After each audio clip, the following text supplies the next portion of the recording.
Do your friends know you don't have as much money as them? Two of my main friends know, but or three of them actually, but the rest don't really know. Over 1 million families in England have more than 2 children. Almost half are now growing up in poverty. I can't see a way forward out of it.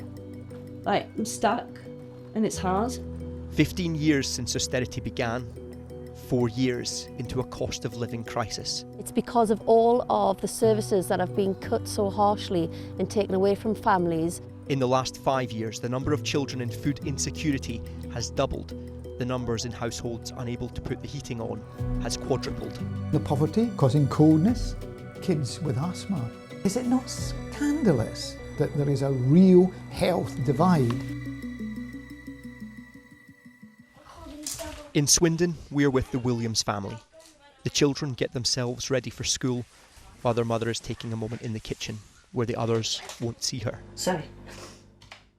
Tasha lives with her husband and 4 kids. They are what's known as the working poor, trapped in a cycle of just barely hanging on. It's just not fair, especially when you're both working. You're both doing absolutely everything you possibly can, and the situation's not improving. The 2-child cap, introduced in 2017, put a limit on the support parents like Tasha can get. She tries to hide her struggles from the children, but the pressure is being passed down.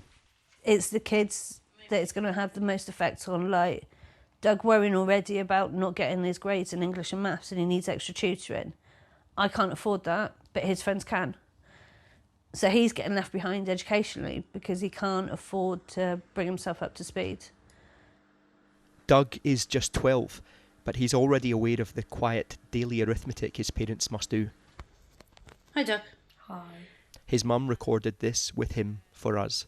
So you want to feel included rather than excluded? Yeah, I want to be included because I've missed out on one of my friends' parties and I was like best friends with him. So you're not friends no more because you didn't go to his party? We are friends, but the next day he questioned me on why I didn't come, and I didn't know what to say, and we didn't speak for a while. To cause an argument between you because of it. Do your friends know you don't have as much money as them? Two of my main friends know, but or three of them actually, but the rest don't really know. Scotland has acted to offset the 2-child cap with early signs of improvement, while child poverty in England is measurably getting worse and spreading. From Tasha's family in Swindon to Alyssa's here in Stockton-on-Tees.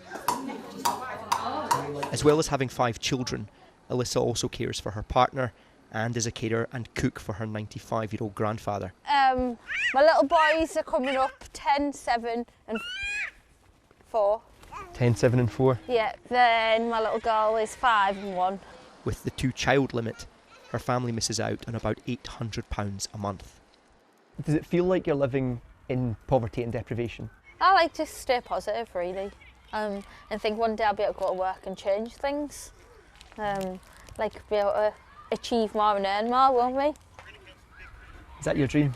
Yes. I really want to go to work, don't I? Why is that? So you can break this cycle? Yeah, so well again, you get the socialising, something to tell your kids what you've done, make the kids proud, and them some nice things, treats. The treat Alyssa most dreams of is a few days away with her family.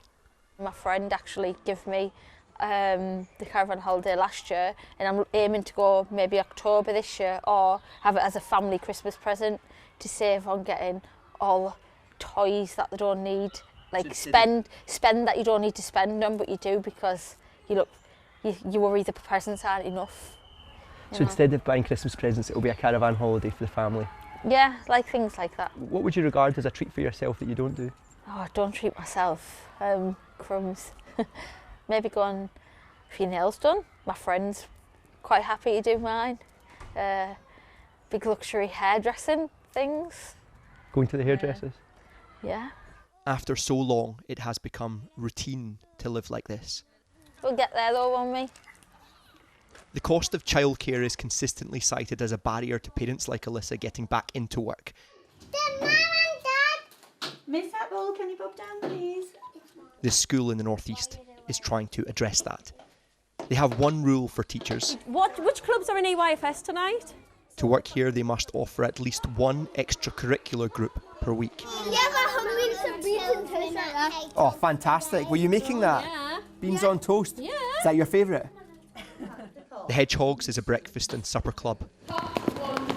There's also Irish dancing and football. Did you win? Yeah, 3-2. You did? You won 3-2. Lucy has 3 children in the school here, all taking up the offer of these classes. How often are you coming to the clubs in school? He puts them all the time. She puts you into all the clubs. Do you enjoy it though? No. Yeah. Don't lie. You win. You do. You do Lego Club on a Tuesday, don't you? Wednesday you do multi-skills. And you enjoy that, don't you? You love the coaches for that. And then My club's the best. Bike Club's the best. But the idea is it also frees up time and money for the parents. It's been life-changing because it's enabled me to go back to work. And I haven't been able to do that prior to sort of the Hedgehogs and the after-school We've just been clubs that seeing they the were in. Hedgehogs in there. They had beans on toast. I was hoping they would keep me some. The pancakes and bacon sandwiches on a morning go down very well as well. My kids love those. In the era of austerity, lifeline services were the first to be cut in communities like this. Youth hubs and Sure Start centres closed down with no direct replacement. This is where we house our fleet of bikes for school. The head teacher here is trying to somehow break that poverty cycle in her postcode and fill the gaps left by government. I think schools become the buffer of poverty to try and soften that for families. So schools are stepping up to do more and more and more because we're very aware that our families are coming in more and more poverty problems. In the likes of Sure Start, we've seen a huge detrimental effect because of that. Hence that we've now set up our own 2-year-old provision so that we can get in and do that job instead. So you're doing a job that the government used to do? Yeah. The early years matter. Half of all children growing up in poverty are not reaching the expected development goals by the time they're starting school. So we had an incident the other week where we had one reception class, so that's age 4 to 5-year-olds, where the children need changed up to 16 times, and that's in one day. Because they've never been toilet trained? Never been toilet trained yet. In the absence of this support in the home, school becomes a safe place where the children can eat and be warm. You'll find a lot of pupil absence due to their health and well-being, and that's because they don't have a fully healthy diet. It'll be convenience foods, it'll be things that they can afford, and again, it's not because that's what the parent wants to do, it's because that's the only thing that's available to the parent. So you're seeing children who are becoming malnourished and sick because of the poverty they've got at home? Yeah, levels of poverty, yeah. That's something, I guess, is that something that's happening more regularly than it used to happen? Has it always been the case? In my experience, it's massively happening more so than ever.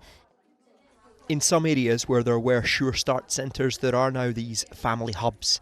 It's a reduced service, more targeted on a smaller number of vulnerable families. A lack of food is now one of the most common requests for help.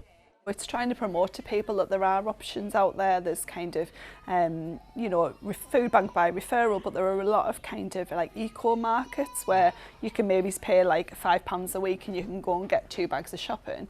But that's really helpful in terms of giving you like a baseline for maybe it's a couple of meals out of your week that is significantly cheaper than going to the supermarkets. And a lot of that food is stuff that would normally just become waste. Food banks are no longer confined to the poorest communities in England. This one at a GP surgery in the affluent market town of Morpeth. Doctors say they're seeing the return of physical signs of poverty they thought were confined to the last century. The lack of money, the deprivation, the poverty, causing coldness within the house. Kids with asthma coming from households where there is sort of mould and there is dampness. What is child poverty doing to people later in life? Well, mental health problems are brought about by deprivation and by poverty. The fact that one's got anxiety and depression and leading on to substance abuse in young children, and that's all leading back to the fact that they're coming from a background where there is deprivation, where there is actually poverty.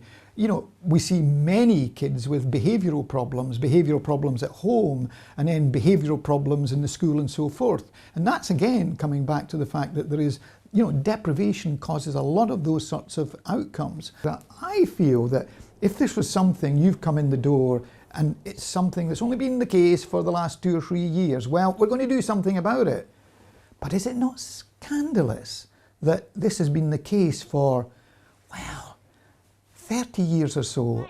I know that we're doing PE though. This is the result of decisions made by successive governments, creating what is now Britain's prolonged poverty. This time next year, I can't even see, like, with the money we've got coming in and money we've got going out and the bills are all inflating, I can't see how we're ever going to get out of it. Politicians say it's about balancing their budgets, but the damage being done will be measured in childhoods lost. Peter Smith, ITV News.